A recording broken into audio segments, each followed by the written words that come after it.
All Do you want right. me to start, Dove? Sure. Okay. All right. Good morning, everybody. We are live on Thankful Thursday. And Dove Fishman, this mic is all yours. Okay, Okay. I'm going to start. Good morning. So today's lesson is My holiness is my salvation. I'm reading from Ken Waltnick's journey, and I was also looking at this lesson last night.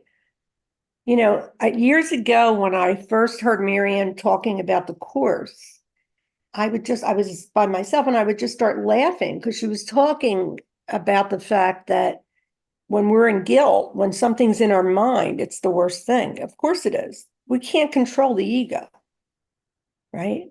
There's no controlling this manual machine. However, we've been blessed to get this teaching and to be, somehow guided. I would think all of us are guided perfectly because I'm starting to really come out of, I've been sick for, God, I don't even know, a couple months off and on. And, the ego just gets more vicious about me. Oh, Carrie, hi. My ego gets more vicious about, me getting sick. I'm older now, thinks I'm going to die a lot. That's a new thought that comes up. And, the ego can't know anything about us. It can't know anything because it's just a computer program. And then we, as the one son, one being, we filter in our stories on the thoughts that we believe are our thoughts, when these thoughts are basically all about separation, sin, guilt, and fear. Now, I've been listening to Ken a lot lately, and I'm going to say this about, when I listen now to him, it just seems to be going deeper. And the clarity of me realizing that Ken Waltnick was very clear to all of us. This takes a lot of time to unwind the mind. You can memorize or read the course and know what it's saying, but the actual steps that are taken, they're taken by the wholeness, not by us. It's just an unraveling of the want and the ego domain as we unravel, and then we get into spirit consciousness. But when we are realizing that the only thing to concentrate and put my attention on is the unchangeable, that's the only thing that's real. I mean, that is heaven, or it's a reflection of heaven. And the mind will say, well, that can't be heaven. I mean, after all, you're still in a world. And that is true. We seem to be in a world. I'm really in my mind, dreaming of this character called Sharon. But this world is hell. And there was always a desire to get something from the world in this mind. Because, that's what I am. I'm a getting machine when I'm Sharon. Let me get some food. Let me get a new relationship. Let me this, let me that. Just the being is what we're called to do. The I need do nothing. And sometimes I travel through some trauma, they would call it, or difficult, I feel like I'm in the ocean, and sometimes I'm drowning with a story, maybe a story that doesn't seem to really, I didn't even remember it, but it pops up into my consciousness. Now, I'm not going digging into the mind to do that. This is an organic process. And for that reason, we need to detach from the outcome. Nobody in this whole dream is waking up on their own because there's only one sun, one being. So one awakening is what we're really going through. So when, I put a lot of pressure, or the ego put a lot of pressure on me, well, you're not doing it right, or you're this, or you're that, and all of it is just minutia. None of it means anything. And this is just on the other side of this. If somebody's going through something, I absolutely can hold them in truth, but I also come as a compassionate friend because I know how challenging the path can be for some. And it has been for me off and on for, I would say, my whole life, really. So he says here, if guilt is hell, what is its opposite? There are two ways of answering the question. On one level, and the most obvious, the answer is the less entitled. The opposite of guilt is holiness, and the opposite of hell is salvation. As we shall see in the second paragraph, however, another opposite of guilt is hell, is that guilt is heaven. Okay, so let's see what he has to say. Like the text for which this workbook was written, the idea used for the exercise are very simple, very clear, and totally ambiguous. This is not what most students of A Course in Miracles believe about the text. The problem is that once you understand what the Course is saying, which means that you have set aside your guilt, now that is what's happening for me. I had read the Course from sin, guilt, and fear. There was just too much ego. So, I would get clarity because there's pieces of clarity all through the process. But then I'd go back into the mind. And, I would feel at some point that I had control over this, especially if I listened to a seeming other. But remember, the seeming other is coming through me, my mind, because we're all projecting our own dreams. So, he's saying here, you then read A Course in Miracles in the state of mind, and it is even ever so simple, clear, and unambiguous. What makes it difficult to understand is not the language, the blank verse, or any other aspect of its form, but your unwillingness to understand it. And that is happening at the bottom of the subconscious mind. And that used to piss this mind off because I was still showing up, still trying. And at one point I looked, but I wasn't really getting anywhere. I just became frustrated. Now, this is what happens because the way I see it, Sharon has only had a relationship with Sharon, meaning the character I played. And then there's the truth of who I am, watching all this, knowing that there's nothing really happening other than a matrix in the mind, right? So he goes on to say, what makes it difficult to understand is he really wants to bring home how unwilling the mind is to change. And why wouldn't it be? Look at the world. And what does that come from? That comes from specialness. But to be patient in this process is really where you get the home run. Patience to me is something that I have to develop, look at every day, in fact, all day. The mind that I'm in can sometimes race around, And, as far as like what's going on in the political world, it's almost like ridiculous to even say I even care about who wins because it's a ridiculous story at this point. It's all about the law of opposites. They hate each other. That is what the mind is about. But we don't see that until we see it, right? Because I was very, I felt guilty my whole life. I think we all do because we're in a world that is just made up of right and wrong. And you always feel guilty. You can't win in a world of opposites. You can't win in duality. There's no winning.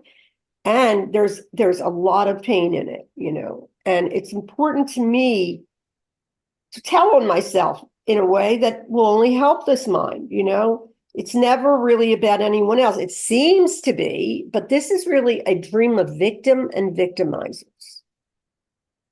And we don't even see it until we see it. And sometimes I can have a talk like this and a couple hours can go by and I might just go right into victimhood. How about it? You know what he said to me. So this is all, but have I made progress? Absolutely. Absolutely. I mean, I'm in the present most of the time, but I don't want to take credit for it either.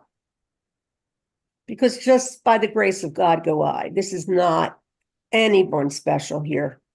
Anyone that's great. These great teachers we hear about, they're all great. And I'll tell you who helps me a lot, Regis, because he has a lot of humility. I look for that in teachings because humility is really the truth. We don't know what we even are. So if we keep putting platitudes out there, that's okay if it helps us. But to really be truthful, we have no clue what we are. I mean, in the Course, it says God takes the last steps. Well, to say that God is saying I am the creator. I'm God's son. I didn't create this dream as an individual. We created it together. So, guilt is the only thing you're ever going to get healed, but you don't even know it because, just like if you're driving in a car and a cop's behind you, like, what did I do? This is why the eye of the little self is always, always in fear, even when I think I'm not, right? Because the mind of the ego is fear. We think we're bodies, and a body can just completely, completely die in an instant. And that's why survival usually runs our program, right?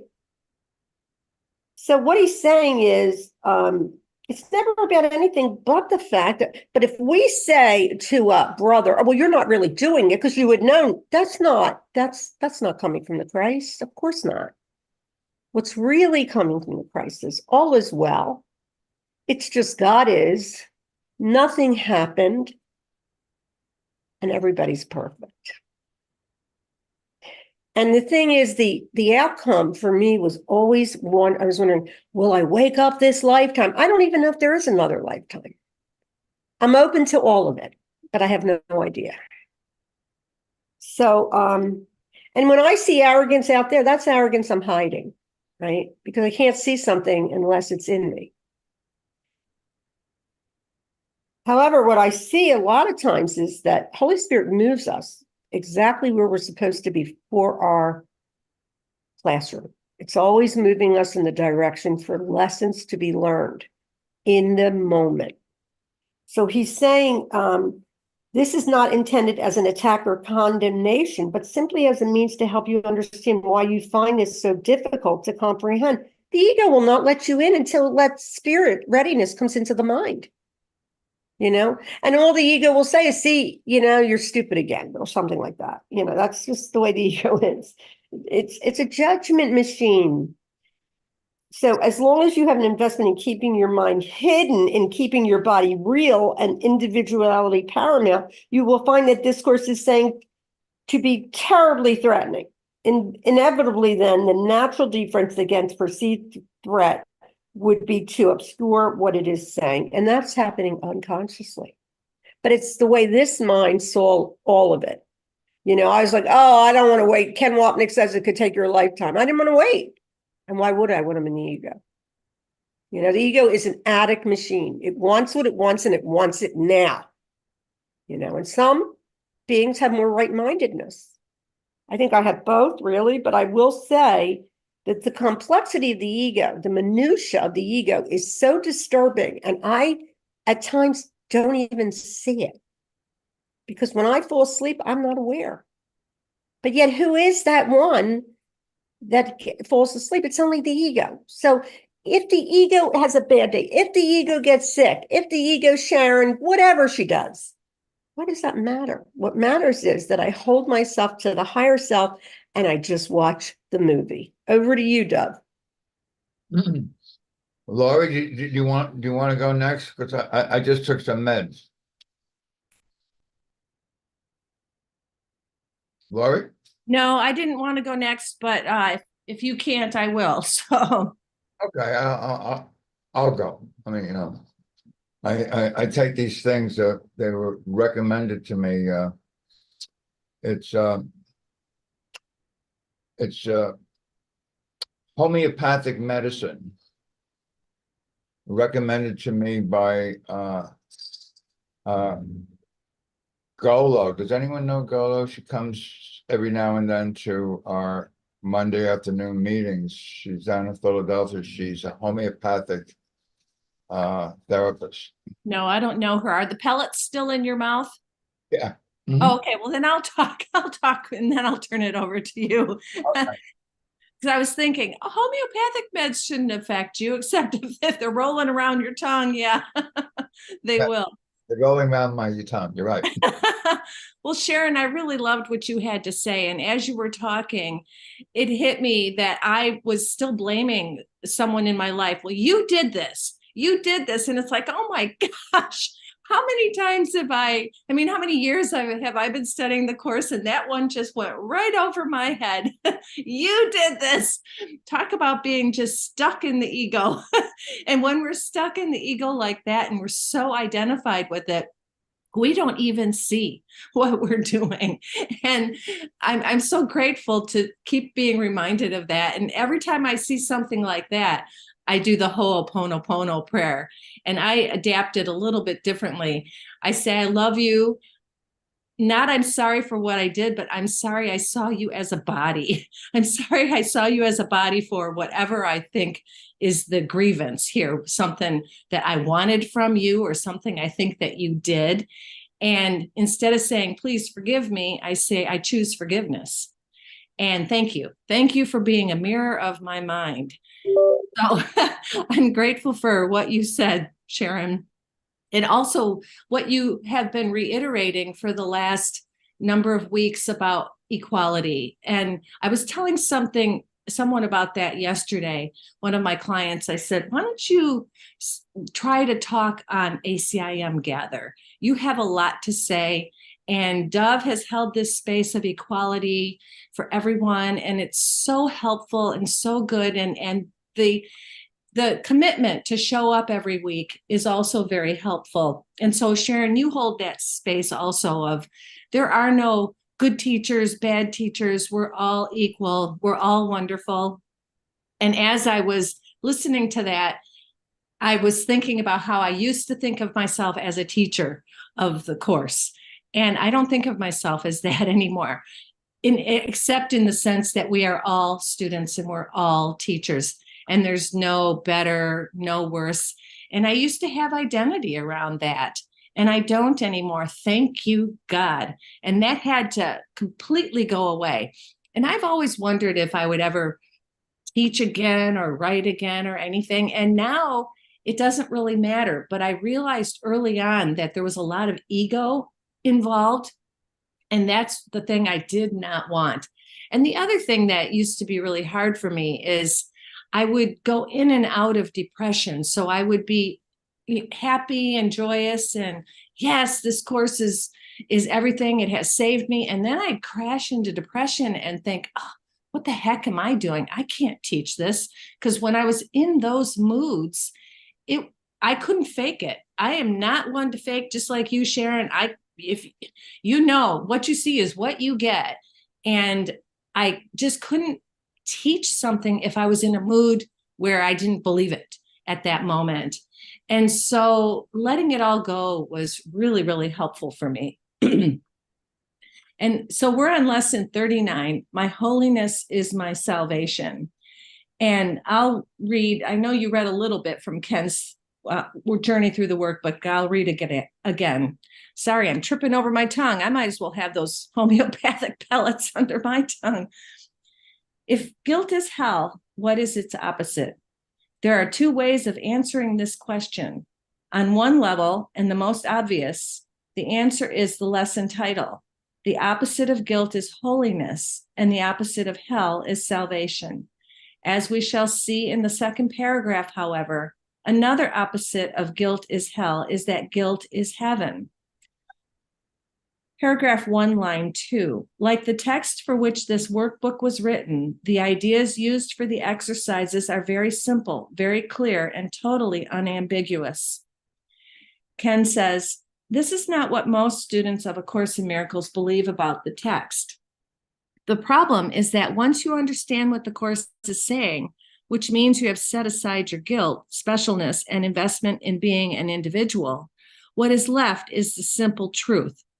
So I want to say something about that. Once you understand what the Course is saying, which means you have set aside your guilt, I see a lot of people, including myself, who totally get intellectually what the Course is saying.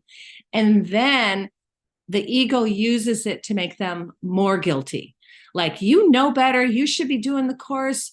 And it also uses intellectualization as a defense against God's love, a defense against recognizing that they're beating themselves up. And I see that it's rampant.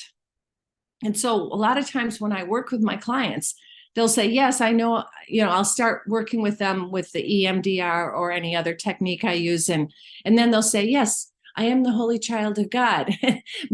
But it's like intellectual. So I have them go into the body and where where they're feeling whatever tension, anxiety, fear, sadness, guilt in their body, and have them focus on that. Because I had a practitioner do that with me. I would jump right to, oh, yes, I know it's not real. Oh, yes, I know I'm making this up. Oh, yes, I know that I am the Christ. But he was skilled, and he said, wait a minute, you're not done with this. So that's something we have to look out for and make sure that we're not just being a parrot. Like the manual for teachers says, don't let these lessons become like a rosary where you're just blah, blah, blah, blah, blah, blah, bead after bead. You want to go within, and how should a teacher of God spend his day with quiet and going within and asking what to do next. Don't let it become rote. So Ken goes on, you then read A Course in Miracles in that state of mind, and it is ever so simple, clear, and unambiguous. What makes it difficult to understand is not the language, the blank verse, or any other aspect of its form, but your unwillingness to understand it. This is not intended as an attack or condemnation, but simply as a means to help you understand why you find this so difficult to comprehend, let alone practice. As long as you have an investment in keeping your mind hidden, in keeping your body real and individuality paramount, you will find what this course is saying to be terribly threatening. And that word, individuality, I've seen this before, but somebody reminded me the other day, right there in the word individuality is duality. And so we are afraid of losing our individuality. And there are a lot of teachings, metaphysical teachings, that say we keep our individuality. But that doesn't make any sense at all. Because what is your individuality? Is it your soul? But if reincarnation appears to happen in the dream, which life are you? Are you the life where you're a literal murderer or rapist? And the Course says we're all murderers, and we are, because we kill our true self in favor of this separate, small ego self. But which incarnation are you? I watch these children grow up, from babies to toddlers to young children in the latency period, and then to teenagers. Which person are they? Who's the real them? And so individuality is a joke because it changes all the time. And we know that God is changeless. Inevitably, then, the natural defense against the perceived threat would be to obscure what the Course is saying. You cannot understand A Course in Miracles without first letting it inside. Once you do, however, you find that when you read something that a week, month, or year ago made no sense, the words suddenly leap off the page and are totally unambiguous. And that's something that has happened to me many, many times, and to all of us. And the most recent one is about how safe the world will be when I can truly see it. And it still hasn't gone all the way in, because there is a part of me that wakes up, and frequently lately, because of a recent loss, a parent loss, right? I feel like it's a loss, and then I go into, I don't even want to be here. Gosh, why am I still here? And I have to remind myself, I'm not a body and I'm not in a body. I dwell in the mind of God, and get myself back to truth, because I don't feed that anymore and I don't stay in that space. But it is the default of this ego body personality that I seem to inhabit. So yeah, when something leaps off the pages, it's so wonderful.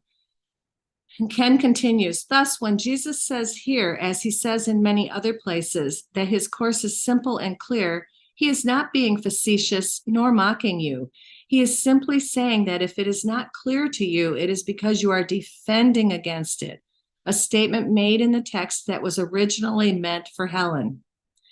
And he quotes from chapter 11, section 6. This course is perfectly clear. If you do not see it clearly, it is because you are interpreting against it and therefore do not believe it. And since belief determines perception, a reference to projection makes perception. You do not perceive what it means and therefore do not accept this course. So I'm going to pass it over to you, Dove, at that point.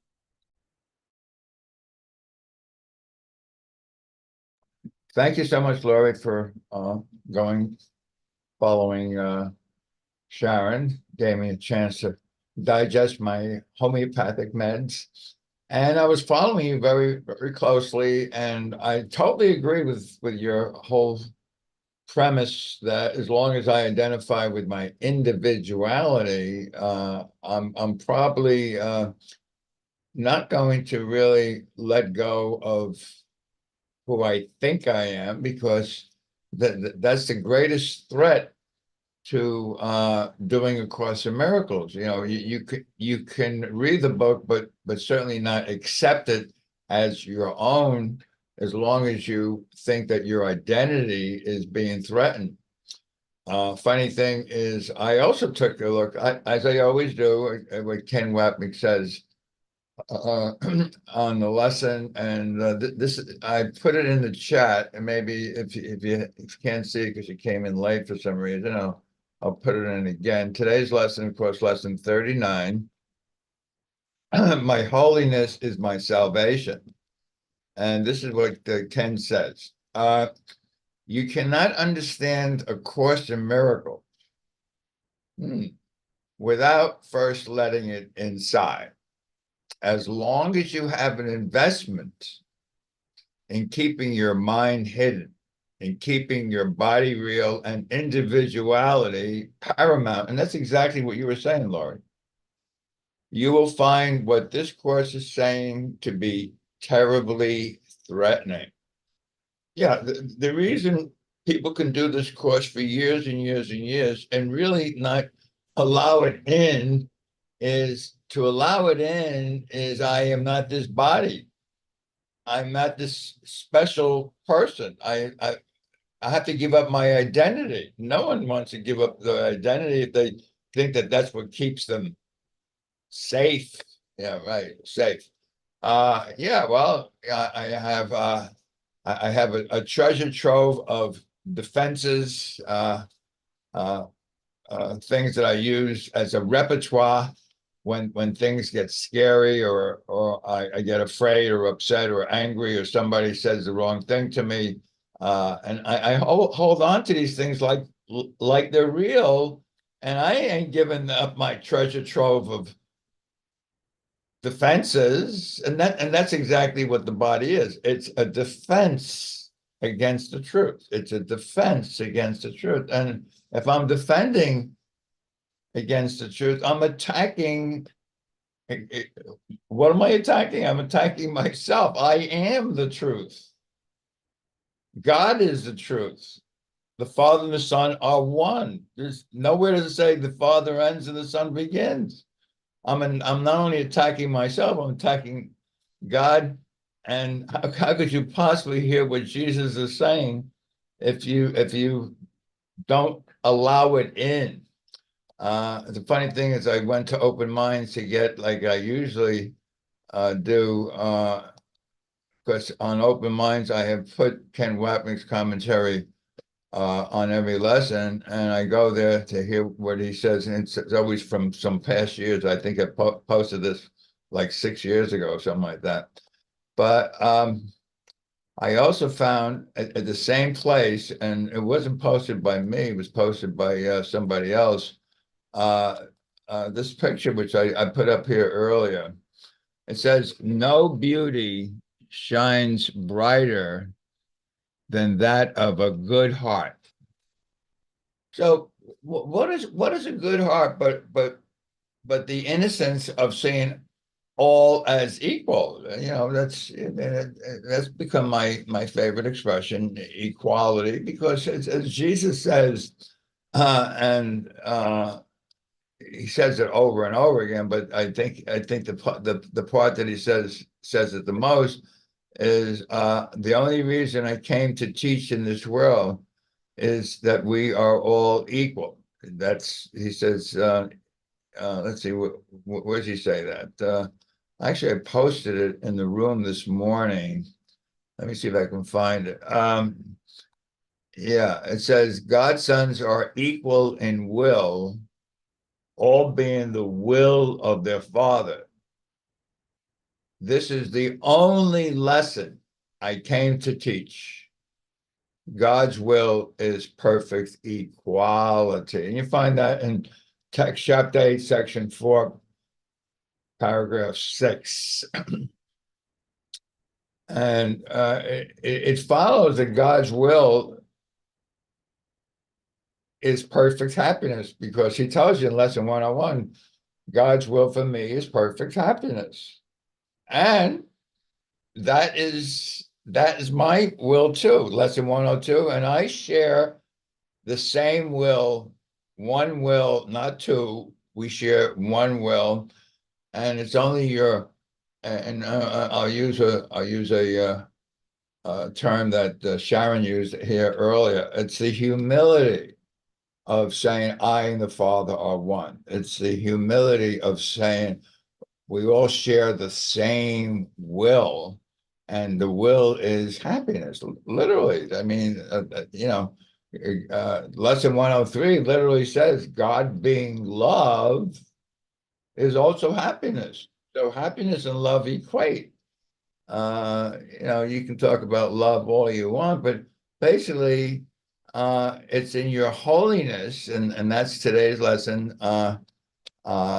Today's lesson being, my holiness is my salvation. My holiness is my salvation. Yeah, my innocence is my salvation. My happiness, my joy, my generosity, my honesty. And if you really look at the paragraph of Ken's commentary, he says, as long as you have an investment in keeping your mind hidden. Well, what do you mean by my mind hidden? And in a way, that's what ACIM Gather is for. We actually say, well, it's for developing trust. If you have total trust, you don't keep anything hidden. I mean, hidden means, well, I don't want people to know what I'm thinking. So the purpose of Gather is to really share yourself, literally. That's the way you develop trust. It's the way that you step back and are willing to allow all to hear and see what it is that I am about. And I know a lot of people say, well, I'm not ready to teach yet. And we always say, well, you don't have to really know anything to teach. All you do is say, I'm here only to be truly helpful. And the question always comes, helpful to who? Actually, we can only be helpful to ourselves. You think you're being helpful to another. No, I'm being helpful to myself by being willing to let my hair down and be open, be an open receptacle for the thoughts and the ideas of Jesus, the Holy Spirit, which basically is the truth. With regard to what I think Sharon mentioned here earlier about Ken Wapnick, and she's been listening to Ken recently, and I'm so happy I do send out Ken Wapnick to a group of people. And if you want to be on that,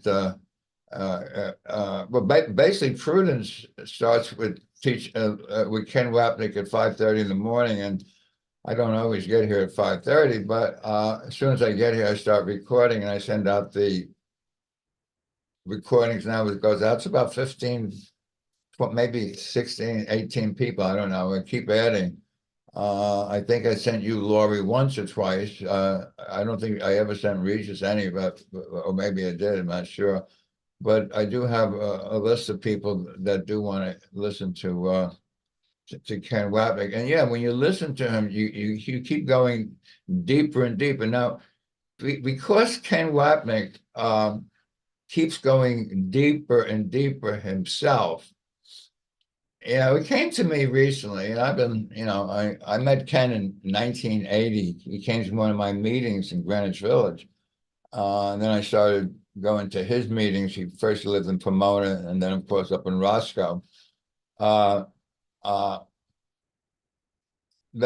basically, Ken goes so deep, and his ability to interpret the Course in ways that the Course doesn't even go to. The Course doesn't go to where Ken interprets. Has me thinking recently, in the last year or so, that the voice that spoke to Helen, this is my own thought, no one has to ever agree. The voice that spoke to Helen is the same voice that speaks to Ken. And then I said, well, it probably was Ken that was speaking to Helen. Hi, Mikhail. Mikhail being a great fan of Ken's also. So welcome. Hi, Zoma. Lindy. Hi, Lindy. All these people just joined. So I just want to say, I see Ken is really the voice that spoke to Helen. And with that, I'll turn it back on over to you, Sharon Love. Okay, thanks, Doug. It's funny because I had a love for psychology. Obviously, in this mind, it needed a lot of help. I've had clinical depression. And instead of just going to the psychologist, I had to find out, what happened to me, because I was always like happy, and I didn't go and ask my psychologist. I went to, in Philadelphia, they have a hospital called Jefferson, and I went to the library, it was a medical library, to look up Freud. So Freud was coming into my mind at 25. Because I was actually reading it. Now, I often say I have a learning disability.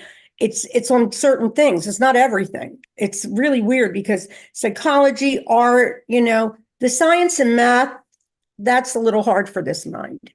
But what I'm seeing basically is that the Course was already coming into my life, my whole life. My whole life. My grandmother tells me it's a dream. My grandmother's not there. Right? It's just my mind that's saying that. And so the wisdom was coming in very early. Now, last night I listened. I have this thing with my husband now because I do like my privacy. So 3 nights a week, like, he will sleep in his office. It has a bed and it's comfy. And I get to just do what I want, which is last night I just listened to Ken Wapnick all night. And it was virtue versus vice, or virtue or vice. And the brilliance in this teaching was blowing me away. And Dove is correct. He goes so deep.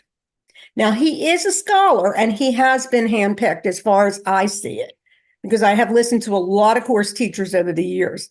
But this man knew this Course. And I think that Dove has again, there's only one of us here. And, the clarity comes through us. So our inner teacher will move us when it's not working, right? But with Ken Wapnick, he was always so humble and so helpful to somebody like Sharon, because he had something that I always have really been attracted to, and that's humility. I've had people say to me, when my child was sick, there were teachers and I would cry. They would say, well, you're just a martyr. And, that wasn't meeting me where I was. Okay. But I was kind anyway, because I realized that they're talking to themselves, right? And they're giving themselves that thing.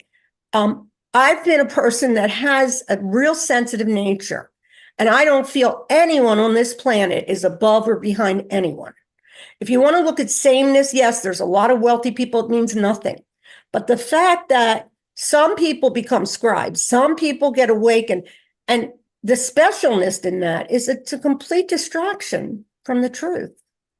We're one being. There's no one here that's not awake, right?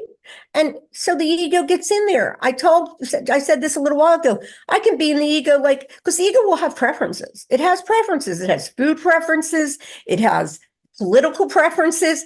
And it's hysterical because none of it's real. And it believes its preferences, by the way.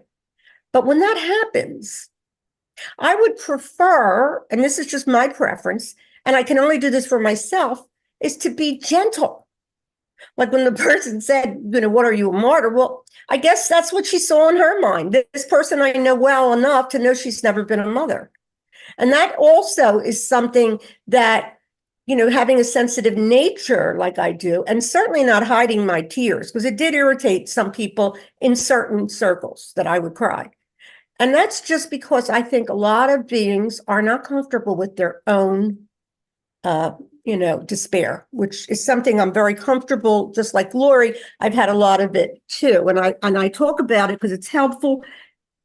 Because what else are we here for? But not to be better than, not to be a best course teacher. That's ridiculous. There's no best anything. What appeals to one but doesn't. The only teacher, years ago, clarity came into my mind when I was listening to Regina. This is about like maybe 9 years ago. And I said to her, you've never been my teacher. And she said, yes, that is true. And you just got clarity. There's no one teaching us but the inside of us, the inner picture, the one that's moved you all through your life, which is probably just the wholeness. But the teaching is coming through us, and our inner teacher, which is where Dove talks about trust, it doesn't come from ego. Ego can't trust anybody. Ego is just about suspiciousness and viciousness. So who is the trust developing from? The right mind. The right mind's been asleep, and it's just gradually waking up. So we can say, well, I've been here like 18 years and look at me, I didn't make progress. Well, that's silly. There's no time. You've not been here 18 years. So we can't know anything, not about our brothers, and not to judge someone's path because their path is perfect, because I know mine is. And I didn't do it, My path was a very, very, very dramatic path. And yet I hid that because that was also the ego trying to hide my, I would say, my unworthiness and my guilt. And what I'm seeing now come up is a lot of guilt and a lot of hate. And the whole thing is, the Course in Miracles is all about the fact that we hate ourselves, but we don't even know it, because it's not really us that hates itself. Ego hates itself. Ego's talking to itself. Ego is going on this path, and the ego is trying to protect us. It is not as vicious as I see it now. I see it more. It can get vicious if we keep poking at it and believing it. It can get very vicious. At the same time, it's our protector until we're ready to look, and that comes from God. It does not come from a person. And it's not because we're special. It's just what's happening.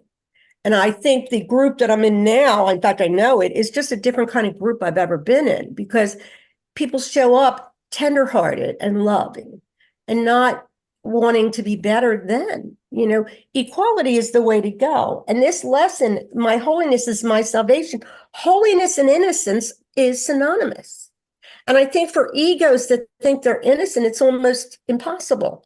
Because, I can tell you, like maybe this week I had a little bit of a conversation with my husband that I think wasn't healthy, that I did. Okay. And that's because, what I was doing? I was in the ego. So we're going to mess up, but just be real, because it's a simple path, but not easy. And with that, it's over to you, Doug. Oh, Michaela, I'm sorry. I didn't see your thing, honey. Okay. That was beautiful. Thanks for sharing. I just wanted to say what Dove had said about in regards to Ken Wapnick, and how he really felt like it was the same voice, like from Helen. And in ancient times, you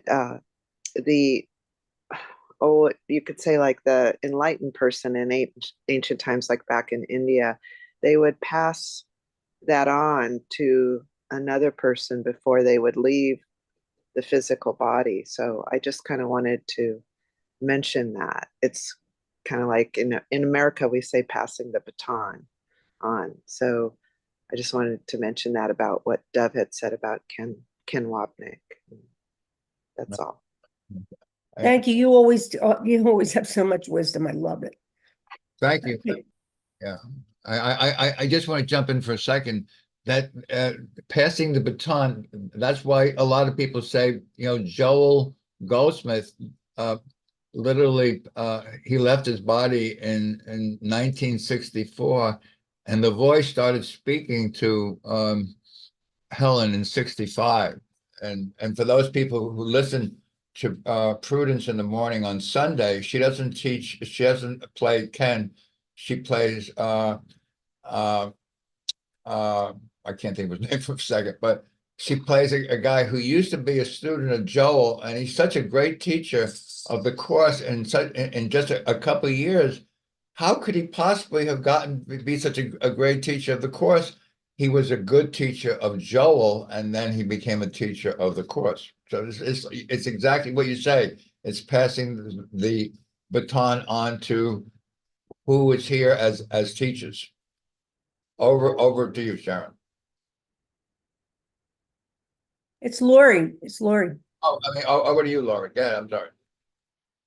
Okay, that passing the baton is really a cool idea. And thanks, Mikhail. You always say really great things.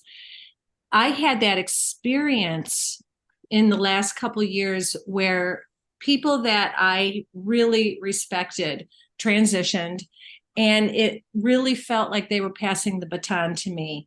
And I don't usually use that term, but when I had that experience, it was like, oh my gosh, they have just passed the baton to me.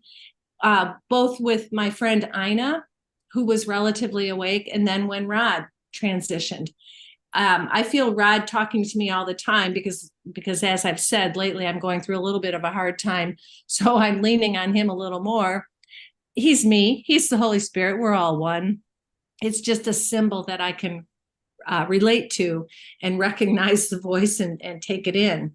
But yes, I felt that passing the baton, like, whoa, wow, this is really interesting. Now it's on me, but it's not on me. It's just a matter of opening to truth, opening to God's love through me, because I looked up to these people and thought that they knew so much more than I did and were so much further along than I was. But that's also time-based and ego-based, and it's not really true. But in time and space, it felt different. So I had that experience, and it was a good one. And I loved what you said, Dove. Why did I keep calling you Doug this morning? That is weird. I've never called you Doug before. I don't know where that's coming from. What you said about Jesus said, I can't, that's the only lesson I came here to teach, that everyone's equal. I've never noticed that in the course. So speak of what what Ken was saying about words jumping off the page, like, oh, well, that is an interesting one, that Jesus came to teach equality. I like it.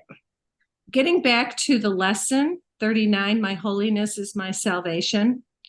That is so true. If you take that in and you say, golly, I really am as God created me.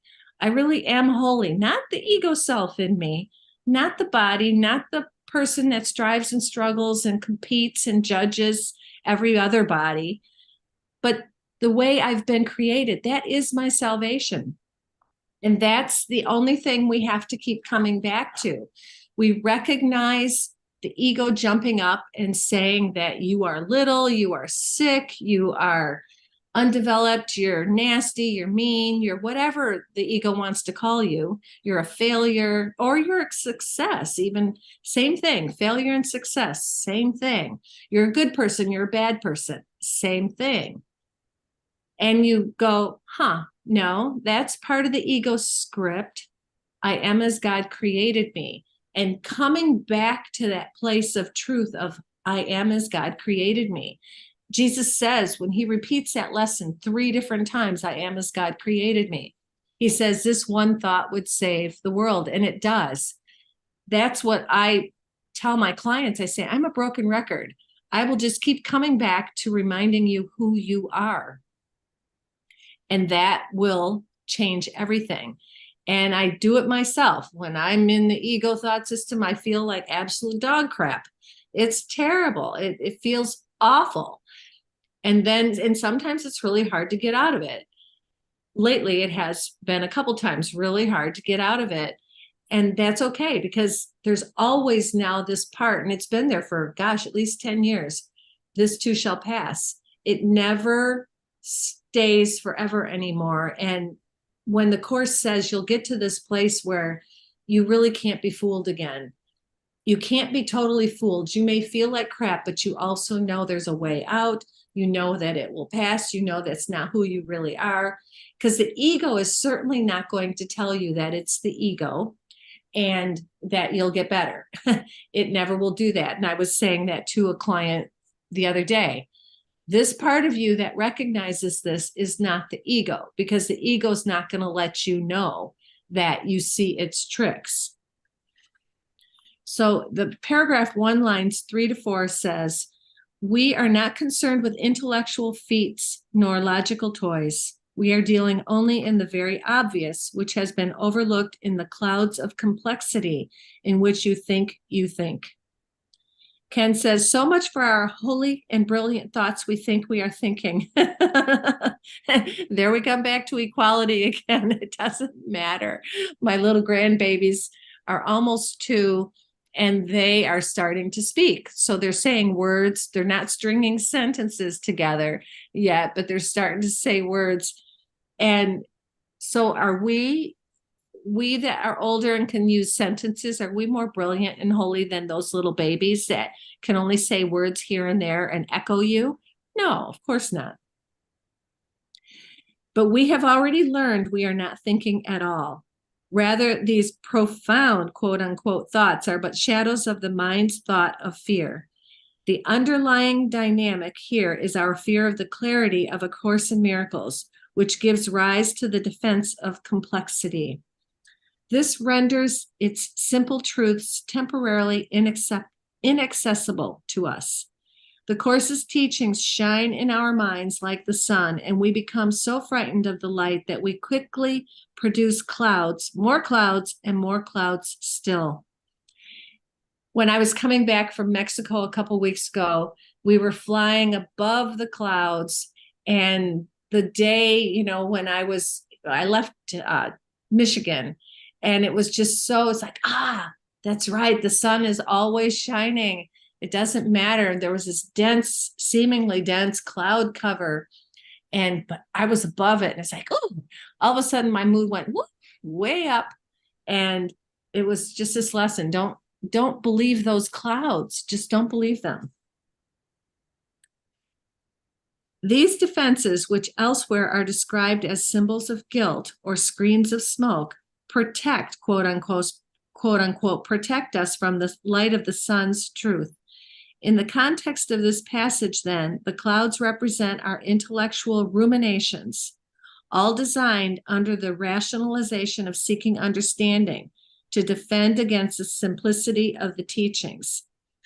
It was a breakthrough for me when I recognized that the ruminations that I had that were positive, like, I like this person, this is really going to work out, and this is really good, and look at all the good things. And then the negative ruminations of, no, I don't like this, I don't want this, this person is, what? When I recognized that those were the same thing, because I used to think that when I was thinking positively about the person, that somehow that was the truth. And now I see that duality in the thinking. Yes, no, yes, no. I like this, I don't like this. I want this, I don't want this. I approve of this, I don't approve of that. I have a future in which this might affect me positively. No, I have a future where this might affect me negatively. All the same thoughts. So that was very helpful. I still get caught in it once in a while, thinking that my nice thoughts are the truer thoughts, but I can't even do that because you're thinking about nothing. When you're thinking about the ego or thinking about bodies or form, you are not thinking at all. Those are nothing. So your good thoughts about somebody are no different than your bad thoughts about them. They're still judgments. And that's why Jesus says, judge not.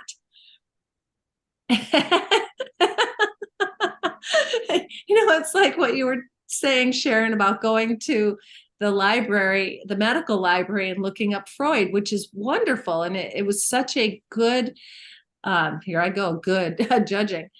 But it was a stepping stone to awareness and to getting out of the ego's morass, all those clouds. And yet, when we come to the place of everything I've ever learned, whether it's psychology or the course or anything, it's all nothing.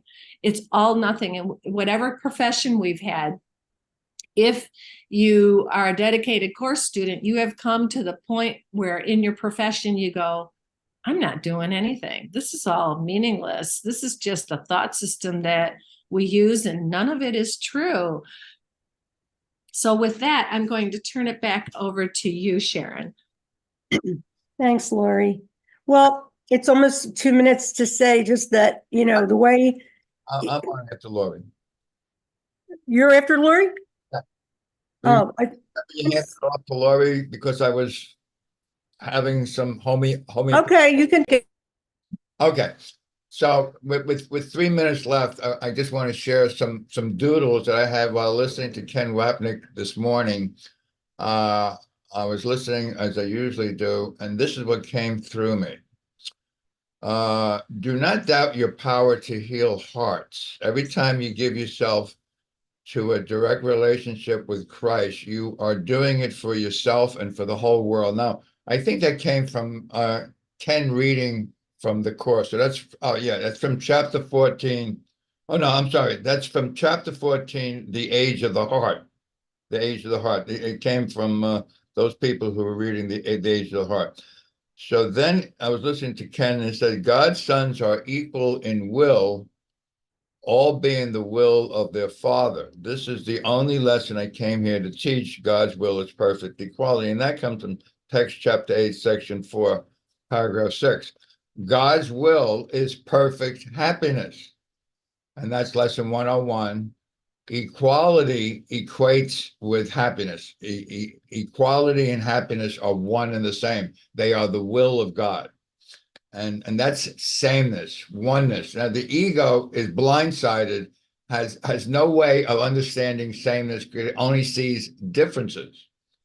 And then fear dissolves when you see sameness. There's nothing to be afraid of, like love is. And who would you be without the fear? Remember that love does not destroy, but makes all things new. That comes from the age of the heart. You cannot love what you do not see if you do not love what you do see. And that comes from choose only love, which some of us know pretty well. Choose only love. You cannot love what you do not see if you do not love what you do see. So even if you don't love what you see here in this world, you cannot love what you do not see.